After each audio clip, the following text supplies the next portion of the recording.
जय हिंद दोस्तों, स्वागत है आप सभी लोगों का फिर से आज एक नए वीडियो में। तो दोस्तों हम लोग क्लास 9th की ज्योग्राफी की एनसीईआरटी पढ़ रहे थे, जिसमें हम लोगों ने फर्स्ट और सेकंड चैप्टर कंप्लीट कर लिया था। फर्स्ट चैप्टर था हमारा India size and location, and जो सेकंड चैप्टर था वो था physical features of India, Bharat का भौतिक स्वरूप। ठीक, आज हम लोग पढ़ेंगे क्या, अपवाह, जो कि हम लोगों ने कल स्टार्ट कर दिया था टॉपिक ड्रेनेज अपवाह, जो कि थर्ड चैप्टर है ज्योग्राफी की एनसीईआरटी क्लास 9th की। ठीक, क्लास 9th ज्योग्राफी एनसीईआरटी अपवाह में ड्रेनेज में हम लोगों ने कल पढ़ लिया था। क्या क्या पढ़ लिया था, हम लोगों ने पढ़ा था कि रिवर डिवाइड क्या होता है। ठीक, मतलब कि नदी वाटर डिवाइड, जल विभाजक क्या होता है। ठीक, हम लोगों ने तंत्र देख लिया था, है ना, कि मतलब कि नदी तंत्र क्या होता है, रिवर सिस्टम क्या होता है, और ड्रेनेज बेसिन कौन होता है, क्या होता है। ठीक, दोनों में क्या मुख्यतः समरूपता होती है या समानता होती है, या दोनों में क्या विभिन्नता होती है, ठीक, या भिन्नता होती है। फिर हम लोगों ने ये भी देखा था, क्या क्या देखा था, फिर हम लोगों ने देख लिया था कि सबसे बड़ा जो है ड्रेनेज बेसिन कौन सी नदी का है, तो वो अमेजान नदी का है ना, जो कि बहुत बार पूछा जाता है। तो कुल मिला के आज हम लोग अपने आज के टॉपिक पर आते हैं। आज हम लोग पढ़ेंगे नदियाँ, और नदियाँ मालूम है दक्षिण, मतलब कि अपने जो इंडिया है, इंडिया में नदी को मुख्यतः ये देखिए बता रहे, इसमें एनसीईआरटी के हिसाब से चलते हैं। कह रहे कि the drainage system of India are mainly controlled by the broad relief features, मतलब ऑन द सब कॉन्टिनेंट। ठीक, मतलब कि जो अपवाह है, अपवाह तंत्र है, इंडिया का जो अपवाह तंत्र है, जो ड्रेनेज सिस्टम है, आर मेनली कंट्रोल्ड, मेनली मतलब कि मुख्यतः किसके द्वारा कंट्रोल किया जाता है या नियंत्रण किया जाता है, तो by the broad relief features, मतलब कि जो बनाया जाता है, क्या जो भौगोलिक आकृति बनाई जाती है, स्थलाकृति बनाई जाती है, उस पर जो है वो उसके द्वारा जो है कंट्रोल किया जाता है, किसका, सब कॉन्टिनेंट। क्योंकि आप लोग याद रखना, जो सब कॉन्टिनेंट, अपने भारत को जो है, इंडिया को एक उपमहाद्वीप भी कहा जाता है। और किस लिए कहा जाता है वो भी हमने आप लोगों को बता दिया था कि इंडिया में पहाड़, पर्वत, पठार, रेगिस्तान, ठीक, रेगिस्तान सब कुछ पाया जाता है, हर एक चीज़ पाया जाता है, इसलिए इंडिया को सब कॉन्टिनेंट भी कहा जाता है या उपमहाद्वीप भी कहा जाता है। तो इतना आप लोगों को अच्छे से समझ में आ गया। अब देखिए क्या क्या रहा है एनसीईआरटी कर, the Indian rivers are divided into 2 major groups. जो हमारी भारतीय नदी हैं उनको मुख्यतः दो जो है ग्रुप में डिवाइड किया गया है। वो ग्रुप कौन कौन से हैं, तो एक है दोस्तों हिमालयन रिवर, जो कि हम लोगों को पढ़ना है, और एक पढ़ना है पेनिसुलर रिवर। ठीक, अब देखिए सॉरी दोस्तों, हिमालयन रिवर पढ़ना है और पेनिसुलर रिवर पढ़ना है। अब देखिए जो भी इस क्लास में आए हैं अभी, हाँ, या जिसने भी वीडियो भी स्टार्ट किया है, वो इस वीडियो को पूरा देखना, क्योंकि हम लोग काफ़ी अच्छे से, काफ़ी इजी वे में सिंधु नदी तंत्र को आज पूरा कंप्लीट करेंगे। ऐसे समझेंगे कि कोई भी जो एग्जाम में रिलेटेड इससे क्वेश्चन होगा वो आप लोग आसानी से कर देंगे। ठीक, अब देखिए हम लोगों को क्या पढ़ना है, दो ग्रुप में, एक है हिमालयन रिवर्स, दूसरी है पेनिसुलर रिवर्स। हिमालयन नदियाँ में कौन कौन सी आ जाती हैं, जैसे सिंधु, गंगा, ब्रह्मपुत्र। ठीक, यही मेन रिवर आती है। ठीक, ये देखिए मेन रिवर कौन कौन सी है, गंगा, सिंधु, ब्रह्मपुत्र, बाकी उनकी सहायक नदी होती हैं। तो जो गंगा और उनके सहायक नदी द्वारा बनाया जाता है उसको हम लोग गंगा नदी तंत्र कहते हैं, मतलब गंगा और इसके जो ट्रिब्यूटरीज द्वारा बनाया जाता है उसको हम लोग कहते हैं गंगा नदी तंत्र। और जो सिंधु और उसकी सहायक नदियों द्वारा बनाया जाता है ट्रिब्यूटरीज द्वारा, उसको हम लोग सिंधु नदी तंत्र कहते हैं। सेम ब्रह्मपुत्र के लिए भी है। ठीक, अब देखिए हिमालयन रिवर और पेनिसुलर रिवर, ठीक, इनमें कुछ जो है, इनकी कुछ अलग अलग विशेषताएं हैं। ठीक, जो कि हम लोग इसमें अच्छे से समझ लेते हैं। ठीक, सबसे पहले क्या, इनकी विशेषताएं समझ लेते हैं, फिर हम लोग शुरू क्या करेंगे, हिमालयन रिवर। और हिमालयन रिवर में हम लोग क्या पढ़ेंगे, हिमालयन रिवर में हम लोगों को पढ़ना है सिंधु नदी तंत्राज। ठीक, जो कि बहुत काफ़ी अच्छे से पढ़ेंगे। अब देखिए हिमालयन रिवर्स क्या, हिमालयन रिवर कह रहा है receive water from rain melted snow.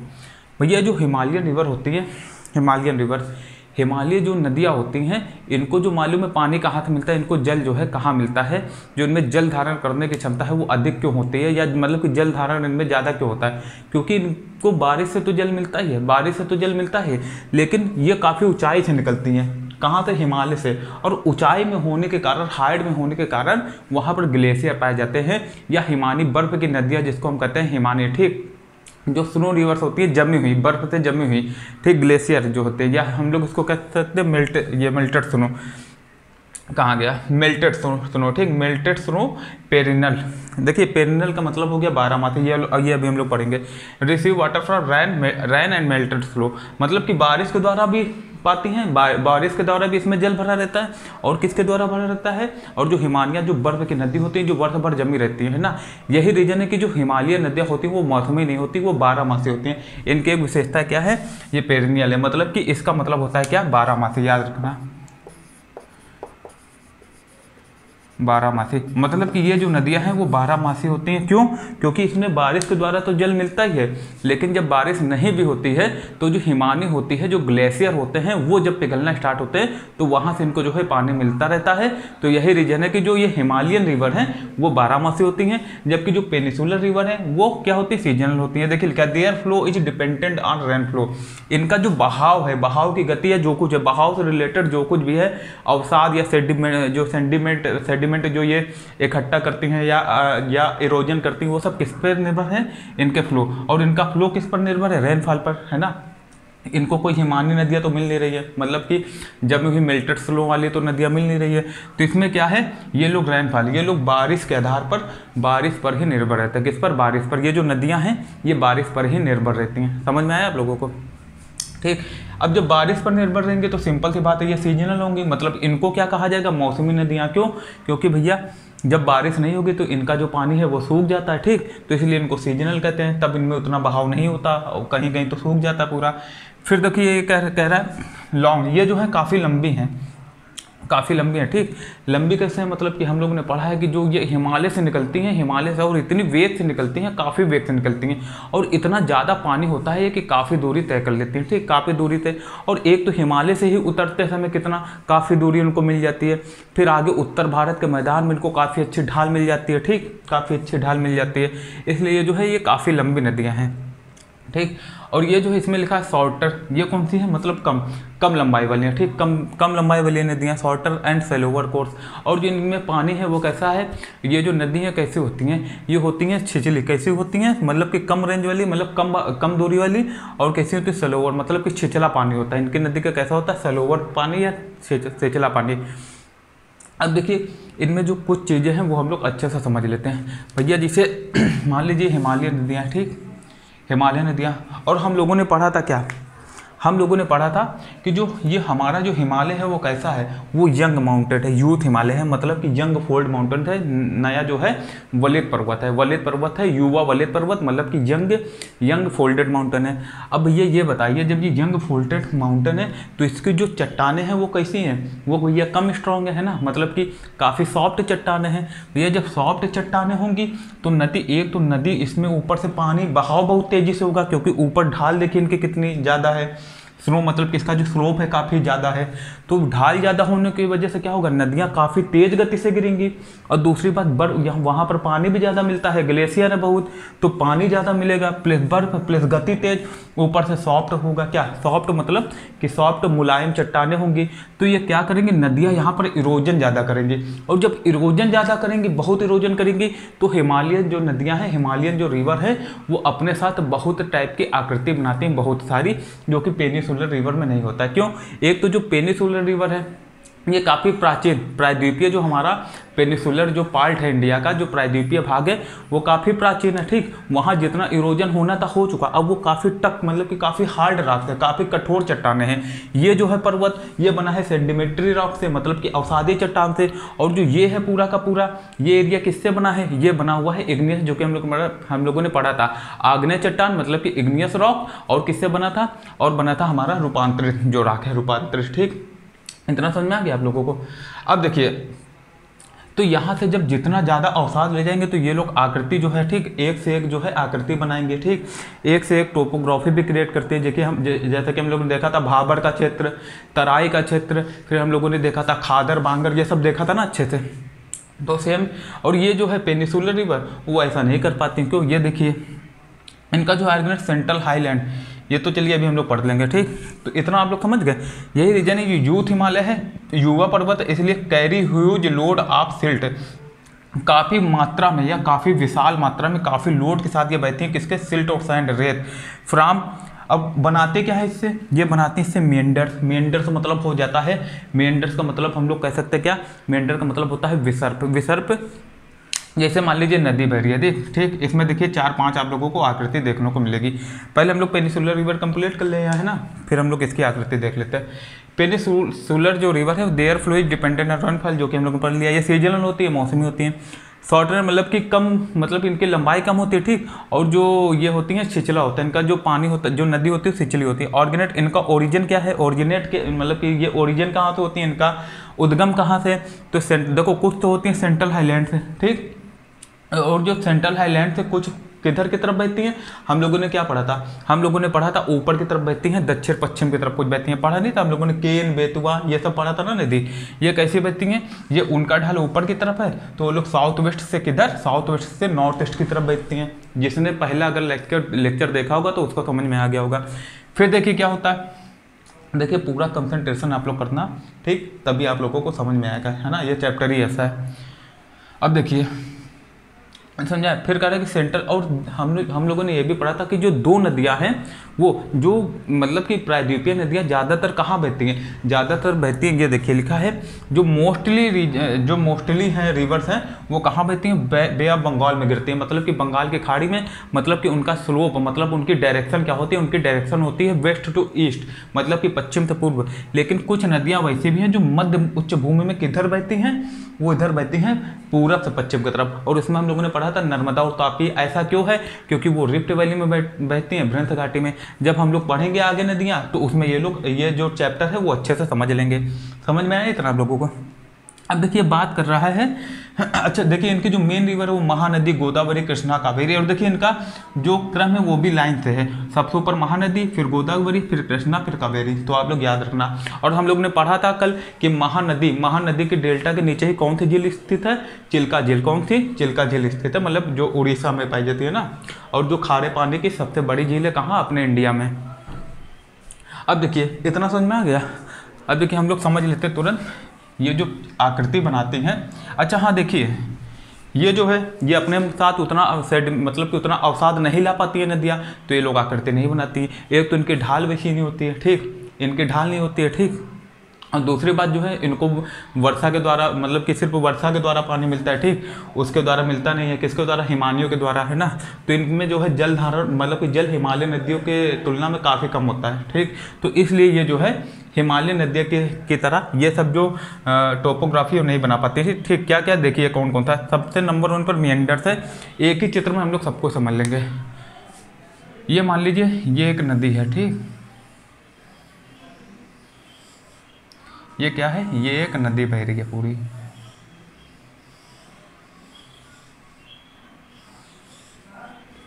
ये एक नदी पूरी पूरी बह रही है, ठीक। अब मान लीजिए ये जो नदी का ये जो होता है, ये जो वाला मार्ग होता है कैसा, ये जो देख रहे हैं आप सर्प की तरह, सांप की तरह, ये वाला जो मार्ग होता है इसी को हम लोग कहते हैं मेंडर। क्या कहते हैं हम लोग, मेंडर। या इसी को हिंदी में कह देते हैं विसर्प। याद रखना, हिंदी में, हिंदी से आप लोग याद भी रखना, सर पे आ रहे हैं ना। तो ये देखिए ये इसको क्या कहते हैं, विसर्प। अब जब मान लीजिए नदी जब बहुत तेज चली है तो ये जो ऐसे ऐसे चलती है नदी, ऐसे ऐसे इस तरह से चल रही है। तो मान लीजिए नदी जैसे पहले क्या हुआ, पहले ऐसे चल रही है, ठीक, फिर ऐसे ऐसे चल रही है। और जब आगे जब कम होता है तो नदी क्या होती है, ऐसे तो चलती है, लेकिन फिर जब पानी उसमें कम होता है तो क्या होता है, नदी जो है वो ऐसे चलने लगती है, ठीक, कैसे, ऐसे। तो यहाँ पर फिर क्या होता है, यहाँ पर कुछ एक झील टाइप की नदी छोड़ देती है, ठीक, एक झील टाइप की छोड़ देती है। तो इसी को हम लोग कहते हैं क्या, गोकुरजुल या ऑक्सबो लेक, ठीक। क्या कहते हैं, ऑक्सबो लेक। क्या कहते हैं, ऑक्सबो लेक। याद रखना दोस्तों, ऑक्सबो लेक, या इसी को हिंदी में कहते हैं हम लोग गोखुर झील। क्या कहते हैं, गोखुर झील। याद रखना, ठीक दोस्तों, गोखुर झील। समझ में आया इतना अच्छे से। अब देखिए क्या कह रहा है, बहुत सारे फिर गार्ज बनाते हैं। भैया जब नदी चल रही है तो गार्ज कैसे बनाएगा, इस तरह से बनाएगा, जैसे ये इस तरह के गार्ज बनाते हैं। यहीं से तो नदी चलती है तो काटते हुए चलती है, ठीक, उसको गार्ज कहते हैं, या है ना, गार्ज, या इसको कहते हैं महाखंड। एक खंड टाइप का बनाते हैं, महाखंड। फिर क्या कह रहा है, मैग्नीटस और भी बहुत सारी जो डिपोजिट मतलब कि जो डिपॉजिट करती है अपने साथ अवसाद, उससे बहुत कुछ बनाती है। जैसे लास्ट में क्या बना देती है, जब नदी कहाँ बे ऑफ बंगाल में गिरती है, ठीक वहाँ पर गिरती है, तो लास्ट में क्या करती है, इस 5-6 धारा में विभाजित हो जाती है, ठीक। और यहाँ पर क्या होती है, नदी अपने अवसाद छोड़ देती है, अवसाद छोड़ देती है, ठीक, अवसाद छोड़ देती है। और जब यहाँ पर अवसाद इकट्ठा करती है खूब सारे, तो यहीं पर क्या हो जाता है, डेल्टा बन जाता है। इसी को हम लोग डेल्टा कहते हैं, क्या कहते हैं, डेल्टा, ठीक। ये देखिए डेल्टा त्रिभुज टाइप का बन रहा है, इसको डेल्टा कहते हैं। और अगर क्वेश्चन आ जाए कि सबसे बड़ा जो डेल्टा है वो किसका है, तो याद रखना सबसे बड़ा विश्व में वर्ल्ड में भी आ जाए तो कौन सा, सुंदरबन डेल्टा है, जो कि कौन सी नदी बनाती है, गंगा और ब्रह्मपुत्र। ये नदी का डेल्टा ही, हालांकि नदी जो है देखिए महानदी का डेल्टा भी हम लोग ने पढ़ा था, इनका इतना बड़ा क्यों नहीं है, क्योंकि जो हिमालय और ब्रह्मपुत्र नदियाँ वो हिमालय नदियाँ कौन सी, मतलब कि जो गंगा और ब्रह्मपुत्र नदी वो हिमालयन नदियाँ हैं। और अभी हम लोगों ने पढ़ा कि काफ़ी अवसाद अपने साथ लाती हैं, सेडिमेंट लाती हैं, और जब काफ़ी सेडिमेंट लाती हैं तो ये लोग लास्ट में क्या करेंगे, सेडिमेंट ज़्यादा से ज़्यादा अपना वो भी करेंगे, निक्षेप करेंगे, ठीक, या हम लोग कहते थे डिपॉजिट कर देंगे। इतना अच्छे से आप लोगों को समझ में आया। देखिए इसमें को अब याद रखना, ये जो है 12 मासी है, वो कैसी है, पेनिसुलर जो है वो जो है सीजनल है या मौसमी है। तो इतना देखिए, अगर आप लोगों को कुछ दिक्कत हो तो आप लोग रिवर्स करके देख लेना है ना, पीछे मतलब कि पीछे करके देख लेना, तो आप लोगों को और अच्छे समझ आएगा। और रिवीजन जरूर करना, हम डेली करते हैं, आज फिर करें, रिवीजन जरूर करना, कल कर लेना, फिर हफ्ते में एक बार, फिर महीने में एक बार, है ना। और रिवीजन करने में टाइम भी नहीं लगता। तो इतना समझ में आ गया, एक बार फिर से देख लीजिए। जो भारत का जो मतलब कि जो ड्रेनेज सिस्टम है, इंडिया का जो अपवाह तंत्र है, ये किस पर निर्भर है, मतलब किसके द्वारा कंट्रोल किया जाता है, ये जो स्लोप है, स्लोप मतलब जो ढाल होती है, ठीक, ये कह रहे हैं control by the broad relief features of the subcontinent, मतलब जो रिलीफ जो उच्चाकृति बनाई जाती है ना, मतलब कि जो मान लीजिए टोपोग्राफी बनाई जाती है नदियों द्वारा, उसी पर जो है वो सब निर्भर करता है। अब अकॉर्डिंगली कह रहा है कि the Indian rivers are divided two major, मतलब कि ठीक मेजर ग्रुप, जो भारतीय नदी है उनको 2 मेजर ग्रुप में डिवाइडेड किया गया है। एक कौन सा ग्रुप है, एक आ जाता है हिमालयन रिवर, मतलब हिमालय की नदियाँ, एक हो जाता है प्रायद्वीपीय भारत की नदियाँ।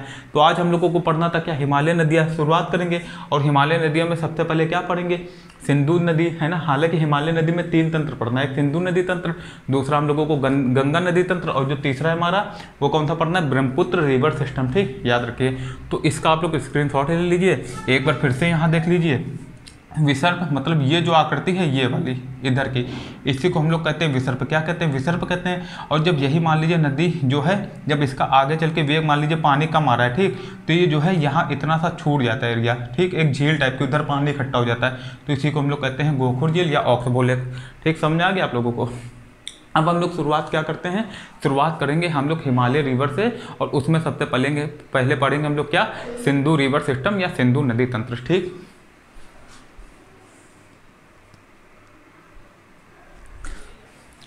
अब दोस्तों हम लोग सिंधु घाटी के बारे में, जो सिंधु नदी तंत्र है, ठीक, सिंधु नदी तंत्र, सिंधु रिवर सिस्टम के बारे में पढ़ लेते हैं कि एनसीईआरटी में क्या कहा गया।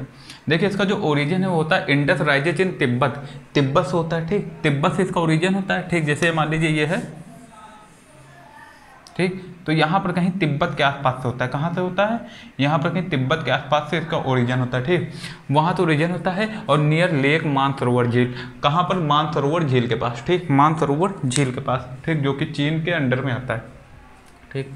हालांकि वो कभी मेरा हम लोगों का हिस्सा था, लेकिन ले लिया जाएगा कभी, उसमें कोई दिक्कत नहीं। अब देखिए एवेंचुअल रीचिंग, अब कह रहा है eventual reaching then Arabian Sea east of Karachi, ठीक, मतलब ये कहाँ पर, अरेबियन सी में, अरब सागर में गिरने से पहले कहाँ, कराची के पूर्व तक पहुँचते, ठीक, कराची के पूर्व से ये क्या करती है, ये अब अरब सागर में क्या होती है, गिर जाती है, अरब सागर में गिर जाती है। और अगर इसकी लेंथ पूछ दे तो कितनी, 2880 किलोमीटर। अगर इंडिया में बात कर दे तो इंडिया में कुछ 1110 या 12 किलोमीटर ऐसे है, ठीक, याद रखना। और यहाँ पर कितनी है, टोटल लेंथ इसकी कितनी है, 2880 किलोमीटर। फिर कह रहा है जो 1/3 पार्ट है, इसका जो 1/3 भाग है, मतलब कि 1/3 भाग जो है वो इंडिया में बता है ना। वो इंडिया में कहाँ, जम्मू कश्मीर, हिमाचल प्रदेश, जम्मू कश्मीर जो इंडिया वाले हिस्से में। हालांकि जम्मू कश्मीर जो है वो पूरा क्या है, इंडिया का ही है। इसको क्या हुआ है, जम्मू कश्मीर, बल्कि जम्मू कश्मीर, गिलगिट बाल्टिस्तान जो है सब इंडिया का है, लेकिन पाकिस्तान जो है, पाकिस्तान ने इसको इलीगली क्या करा है, इलीगल ऑक्युपाइड किया हुआ है, अधिकृत किया हुआ है, उस पर अधिकार किया हुआ है, ऑक्युपाइड, ठीक, मतलब कि गैर कानूनी तरीके से। तो जो इंडिया वाला जम्मू कश्मीर, हिमाचल प्रदेश, पंजाब, ठीक, यहाँ पर क्या है, यहाँ पर बहती है। और याद रखना ये जो है बुंजी गॉर्ज बनाती है, जिसको हम लोग ने पढ़ा था बुंजी गॉर्ज, और इसको ये बहुत सुंदर गॉर्ज है, इसको बहुत सुंदर गॉर्ज बोला जाता है, ठीक, जो कि किसके द्वारा बनाया जाता है, सिंधु नदी तंत्र के द्वारा। अब करें the Indus flows through Baltistan and Gilgit and emerges from the mountains at Attock. जो ये सिंधु नदी वो कहाँ बहती है, ठीक, वो बाल्टिस्तान एंड गिलगिट के, मतलब किसके थ्रू बहती है, बाल्टिस्तान और गिलगिट, ठीक, और जो मतलब कि और भी जो माउंटेन है अटक के पास, जो माउंटेन है जितने भी हैं अटक के पास, उसके जो थ्रू है ये जो है बहती, जो कि अभी हम लोग क्या देखेंगे, बाकायदा इसका फिगर बना के अच्छे से देखेंगे। फिर कह रहे हैं इसके जो ट्रिब्यूटरीज हैं, सहायक नदियाँ कौन कौन सी, जास्कर, नुब्रा, श्योक तथा हुंजा, सतलुज, व्यास, रावी, चेनाब, झेलम। इतना रखना, जास्कर, नुब्रा, श्योक तथा हुंजा, सतलुज, व्यास, रावी, चेनाब, झेलम, ये तो आप लोगों ने कई बार पढ़ा होगा। अब क्या करेंगे, हम लोग इसको एक फिगर के माध्यम से देखेंगे। इसका आप लोग स्क्रीनशॉट ले लीजिए जल्दी से।